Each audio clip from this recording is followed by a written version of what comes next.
Tea తెస్తానుండండి.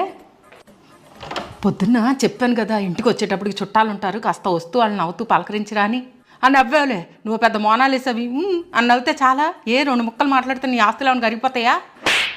వాళ్ళని మార్కుల గురించి అడిగితే డిస్టింక్షన్ వచ్చిందని చెప్పి సావు. నేను అదే చెప్పి సత్యా, పెద్ద సత్య హరిశ్చంద్రకులుగా నీకు వచ్చిన అత్యవసర మార్కులు అని చెప్పక్కర్లేదు వాళ్ళకి. చేప ముక్కలు 4 ఉంటే చెప్పాను. ముందు వాళ్ళు వేసుకున్నాక వాళ్ళు వేసుకోకపోతే అప్పుడు వేసుకో. కక్కుర్తి దానిలాగా బిహేవ్ చేయకక్కడ. 24 గంటల సెల్ ఫోన్తో తగలడబాక. వాళ్ళు చూసి నీకు ఇంక అదే పని, చదువు సంధ్య లేదనుకుంటారు. ఎన్ని చెప్పి సావాలే నీకు? కాస్త అటు ఇటు ఏదో చేస్తున్నట్టు తిరిగి సావే.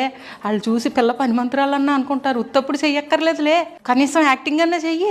వాళ్ళు పెళ్లి గురించి అడిగితే మా మమ్మీ డాడీ ఇష్టం అని చెప్పాడు.